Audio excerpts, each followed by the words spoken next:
Next అంటే మనకి చాలా సినిమాటిక్ యూనివర్స్లు వచ్చాయి, అవన్నీ బాగున్నాయి, బాగాలేనట్లేదు. కానీ వీటికంటే మించిన యూనివర్స్ ఉండబోతుందని ప్రశాంత్ వర్మ ఇచ్చిన సూచన ఇది. డెవోషన్ చాలా బాగా తీసుకున్నారన్న. ఇప్పుడు మనకి మన పురాణాలు కానీ వాటి ప్రకారం వచ్చిన కథని మార్చుకొని వచ్చి ఆడియన్స్ ఎంగేజ్ చేయలేకపోయారు. హైలైట్స్ ఏంటన్నా అన్నా హనుమంత్ వచ్చిన స్టోరీ, ప్రశాంత్ వర్మ థింకింగ్ అన్న స్టోరీ హైలైట్, సింపుల్ స్టోరీయే బట్ డెవోషనల్ యాడ్ చేయడంతో డైలాగ్స్ అండ్ ఎలివేషన్ అన్న. ఆ కెమెరా వర్క్, స్క్రీన్ ప్లే అయితే ఉందో, కెమెరా మూమెంట్స్ కానీ చాలా వెళ్ళనుకోండి. ఇందులో మైనస్ చెప్పడానికి ఏం లేవు. అంటే ఇక్కడ ఎమోషనల్ టచ్ ఉంది. క్లైమాక్స్ అయితే సినిమా అంతా సాగుతుంది బాగుంది, ఎక్కడ మైనస్ చెప్పలేదు. ఇంటర్వ్యూ దగ్గర మంచి బాగుంటుంది.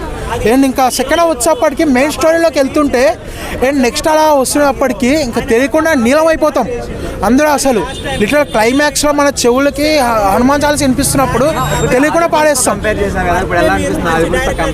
అలా. ఆదిపురుషుతో కంపేర్ చేయాలంటే ఫ్రాంక్గా చెప్పాలి అని నేను అప్పుడు బాలేదని చెప్పాను, ఇప్పటికి అప్పుడే బాలేదని చెప్పాను. ఇప్పుడు కంపేర్ చేసుకుని దరిదాపుల్లో కూడా రాకూడదని చెప్తా, అంతే బెటర్ ఉంది అలా. ఇప్పుడు నేను ఒకటే చెప్తా, ఆదిపురుష్ అనేది మనకు తెలిసిన కదా, దానితోటి జనాలని ఓం రావుతో ఎంగేజ్ చేయలేకపోయారు. నేను డైరెక్టర్ గురించి మాట్లాడుతున్నా. ఓం రావుతో జనాల్ని ఎంగేజ్ చేయలేకపోయాడు, ఎమోషనల్ చేయలేకపోయాడు. బట్ ప్రశాంత్ వర్మ ఒక కల్పిత కథతో వచ్చి దానిలో డెవోషనల్ టచ్ యాడ్ చేసి జనాల్ని ఎంగేజ్ చేసాడు. ఏది బెటర్ మీరే చెప్పండి.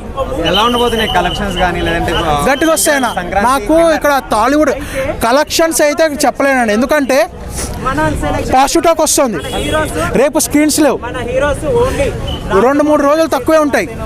తర్వాత 4 ఏది పోదా స్క్రీన్స్ పెరుగుతాయి. అప్పటి వరకు కలెక్షన్స్ తక్కువే ఉంటాయి.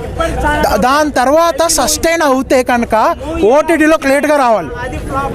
ఓటీటీలోకి తొందరగా వచ్చేస్తుందనే ధీమాతో ఉన్న వాళ్ళకి తొందరగా దొరకకూడదు సినిమా, అప్పుడు కలెక్షన్స్ వస్తాయి. ఉంది అది షాకింగ్ అనమాట. అసలు అల్టిమేట్ సీన్, ఒక్కొక్క సీన్ గూస్ బంప్స్. సీట్లో కూర్చుంటే మనకి నెక్స్ట్ టైం అవుతుందని అంత టెన్షన్గా ఉందన్నమాట. బ్యాక్గ్రౌండ్ మ్యూజిక్ కానీ, ఆ బీజిఎమ్స్ కానీ ఒక్కొక్కటి అల్టిమేట్. ఎక్కడ మనకి గ్రాఫిక్స్ అనేది నాకు అర్థం కాలేదు, అంత నీట్ అండ్ క్లీన్గా సినిమా ఉంది. కానీ ఒకటి చిన్న సినిమా పెద్ద సినిమా, చిన్న హీరో పెద్ద హీరో కాదన్న, హీరోల కంటెంట్ ఉందా లేదా, హీరో యాక్టింగ్ ఎట్లా ఉందో అది చూసుకోవాలంతే. ఇప్పుడు థియేటర్ మాత్రం ఈ హనుమాన్ మూవీకి తక్కువ ఇచ్చారు, రేపు మాత్రం ఈ థియేటర్లో డబల్ ట్రిపుల్ అవుతాయి. అలా అంత పవర్ ఉంది హనుమాన్లో. ఖచ్చితంగా థియేటర్ రండి, ఫ్యామిలీతో రండి, చూడండి. ఇట్లాంటి సినిమాలు మనకి ఇండస్ట్రీకి కావాలి.